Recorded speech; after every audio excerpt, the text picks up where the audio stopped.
नमस्कार। देश दुनिया की शुरुआत आज की बड़ी खबरों के साथ। दोस्तों, आज तारीख है 12 जनवरी 2026, दिन सोमवार। आइए जानते हैं देश और दुनिया की चुनिंदा काम की और महत्वपूर्ण बड़ी खबरों को। लेकिन आगे बढ़ने से पहले अगर आपने अभी तक इस वीडियो को लाइक नहीं किया तो लाइक कर दीजिए और चैनल को भी सब्सक्राइब कीजिए ताकि ऐसी खबरें आप तक लगातार पहुँचती रहें। पाकिस्तान की नापाक हरकत, ड्रोन से भेजे हथियार। पाकिस्तान अपनी हरकतों से बाज नहीं आ रहा है। जम्मू कश्मीर के सांबा जिले में अंतर्राष्ट्रीय सीमा के पास सुरक्षा बलों को ड्रोन के जरिए भेजा गया हथियारों का जखीरा मिला। तलाशी के दौरान 2 पिस्टल, 3 मैगजीन, 16 जिंदा कारतूस और एक ग्रेनेड बरामद किया गया। सुरक्षा एजेंसियां पूरे इलाके में लगातार सर्च ऑपरेशन चला रही हैं। गुजरात में अमिताभ बच्चन की जमीन बनी सोने की खान। गुजरात के गांधीनगर में अभिनेता अमिताभ बच्चन की खरीदी जमीन की कीमत में जबरदस्त उछाल आया है। साल 2011 में करीब 7 करोड़ रुपए में खरीदी गई ये जमीन अब लगभग 210 करोड़ रुपए की हो गई है। बताया जा रहा है कि इस जमीन पर उनके बेटे अभिषेक बच्चन बड़ा प्रोजेक्ट शुरू करने की तैयारी में है। प्रधानमंत्री मोदी को युवाओं से संवाद। 12 जनवरी को प्रधानमंत्री मोदी की विकसित भारत यंग लीडर्स डायलॉग कार्यक्रम में हिस्सा लेंगे। इस दौरान देश और विदेश में आए 3000 से अधिक युवा नेताओं से बातचीत करेंगे। कार्यक्रम का उद्देश्य युवाओं को नेतृत्व के लिए प्रेरित करना और विकसित भारत के निर्माण में उनकी भागीदारी को मजबूत करना बताया। अमित शाह ने 10,000 पुलिस कांस्टेबलों को सौंपे नियुक्ति पत्र। केंद्रीय मंत्री अमित शाह ने जयपुर में आयोजित कार्यक्रम के दौरान 10,000 नए पुलिस कांस्टेबलों को नियुक्ति पत्र सौंपे। इस मौके पर उन्होंने कहा कि देश को नौकरी तलाशने वालों को नहीं बल्कि नौकरी देने वालों की जरूरत है। उसके बाद जोधपुर में माहेश्वरी समाज के महाकुंभ में शामिल होकर समाज की भूमिकाओं को भी सराहना की। ऑपरेशन सिंदूर पर सेना प्रमुख का बयान। सेना प्रमुख अनिल चौहान ने कहा कि ऑपरेशन सिंदूर केवल रुका है, खत्म नहीं हुआ। उन्होंने बताया कि अभियान में पाकिस्तान को करारी हार मिली। वहीं पाकिस्तान अपनी नापाक हरकतों से बाज नहीं आ रहा है। आपातकाल जैसी परिस्थितियों में निपटने के लिए एक स्टैंडर्ड सिस्टम विकसित कर रही है ताकि भविष्य में किसी भी खतरे को तुरंत जवाब दिया जा सके। मनरेगा को लेकर कांग्रेस का देशव्यापी आंदोलन शुरू। कांग्रेस में मनरेगा बचाओ के नाम पर पूरे देश में आंदोलन शुरू कर दिया गया।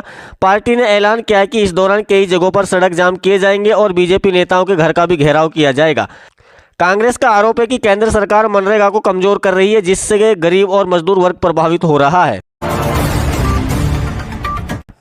हिजाब को लेकर के दिए गए बयान पर राजनीतिक बयानबाजी तेज हो गई है।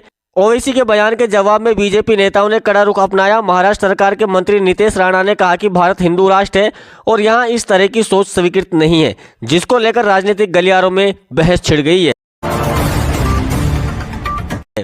लालू यादव परिवार में विरासत को लेकर के सियासी हलचल तेज। जमीन के बदले नौकरी घोटाले के आरोप में तय होते ही लालू यादव के परिवार के भीतर विरासत को लेकर सियासी हलचल तेज हो गई। रोहिणी आचार्य ने इशारों में तंज कसते हुए कहा कि जब अपने ही साथ न दे तो बाहर वालों से क्या उम्मीद की जाए। इस बयान के बाद आरजेडी के अंदरूनी मतभेदों की चर्चा तेज हो गई। यूपी के मुख्यमंत्री योगी का सनातन पर बड़ा बयान। उत्तर प्रदेश के मुख्यमंत्री योगी आदित्यनाथ ने बांग्लादेशियों की घटनाओं पर चुप्पी को लेकर विपक्ष पर निशाना साधा। उन्होंने कहा कि सेकुलरिज्म का ठेका लेने वालों के मुंह पर जैसे फेविकोल लगा हुआ है। सीएम योगी ने कहा कि आने वाले समय सनातन का है और दुनिया में इसका झंडा अपने आप लहराएगा। पहली वंदे भारत स्लीपर ट्रेन की शुरुआत 17 जनवरी को देश को पहले वंदे भारत स्लीपर ट्रेन मिलने जा रही है। इस हाईटेक ट्रेन का उद्घाटन पश्चिम बंगाल के मालदा टाउन से किया जाएगा। ये ट्रेन गुवाहाटी और कोलकाता के बीच चलाई जाएगी। रेलवे के मुताबिक आने वाले दिनों में कई ट्रेनें शुरू होंगी और यात्रियों को बेहतर सुविधाएं मिलेंगी।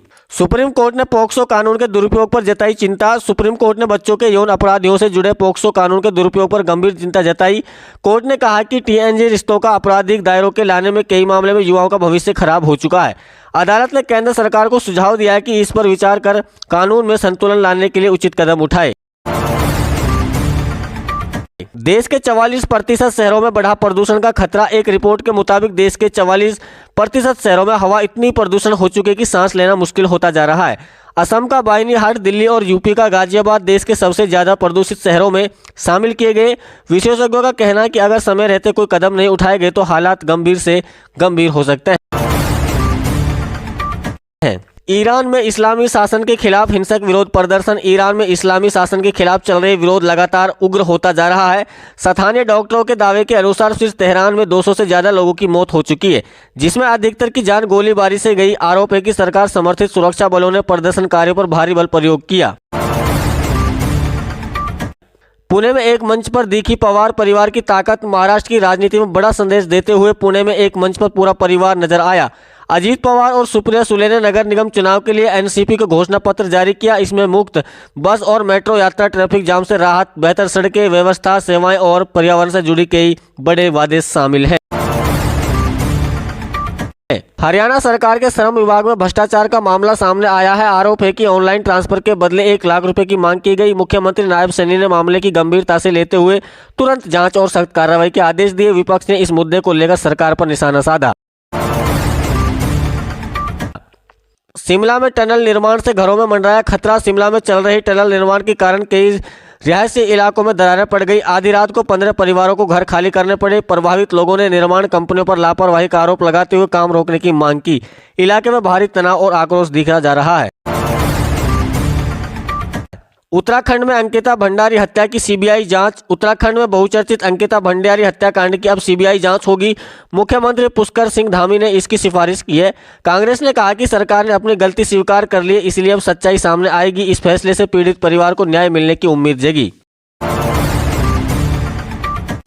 बिहार में झोलाछाप डॉक्टर की लापरवाही से गर्भवती महिला की मौत। बिहार के भागलपुर जिले के एक चौंकाने वाला मामला सामने आया है। एक झोलाछाप डॉक्टर ने यूट्यूब वीडियो देखकर गर्भवती महिला का ऑपरेशन कर दिया। ऑपरेशन के दौरान महिला की हालत बिगड़ती चली गई और झड़प तड़प कर उसकी मौत हो गई। घटना के बाद इलाके में गुस्सा फैल गया और प्रशासन ने आरोपी के खिलाफ कार्रवाई शुरू कर दी। बंगाल की खाड़ी में भारत बनाएगा नया नेवी बेस। भारतीय नौसेना पश्चिम बंगाल के हल्दिया में नया नेवी बेस बना रही है। इसका मकसद बंगाल की खाड़ी में चीन और बांग्लादेश की बढ़ती गतिविधियों पर नजर रखना है। इस बेस में छोटे युद्धपोतों की तैनाती की जाएगी ताकि समुद्री सुरक्षा और मजबूत किया जा सके। इसे रणनीतिक रूप से बेहद अहम कदम माना जा रहा है। केंद्र सरकार के एक फैसले से बिहार को बड़ा झटका लगा। आबादी के आधार पर नए मेडिकल कॉलेज मिलने की जो उम्मीद थी वो पूरी नहीं हो पाई। इस फैसले से दक्षिणी राज्यों को सीधा फायदा मिला है। विपक्ष ने आरोप लगाया कि यह फैसला असंतुलित और पिछड़े राज्यों के साथ भेदभाव किया गया। अयोध्या में राम मंदिर और पंचकोसी परिक्रमा मार्ग के आसपास अब मीट और मछली की बिक्री नहीं होगी। खाद्य विभाग ने ऑनलाइन फूड डिलीवरी करने वाले कंपनियों पर भी रोक लगा दी। आदेश का उल्लंघन करने पर लाइसेंस रद्द किया जाएगा। प्रशासन का कहना है कि इससे धार्मिक माहौल की गरिमा बनी रहेगी।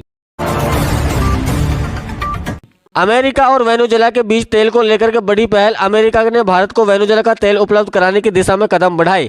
इस सिलसिले पर राष्ट्रपति डोनाल्ड ट्रंप ने दुनिया की बड़ी तेल कंपनियों के अधिकारियों से मुलाकात की। बताया जा रहा है कि वेनेजुएला में करीब 9 लाख करोड़ रुपए के निवेश पर भी चर्चा हुई, जिससे वैश्विक ऊर्जा बाजार में बड़े बदलाव की संभावना है।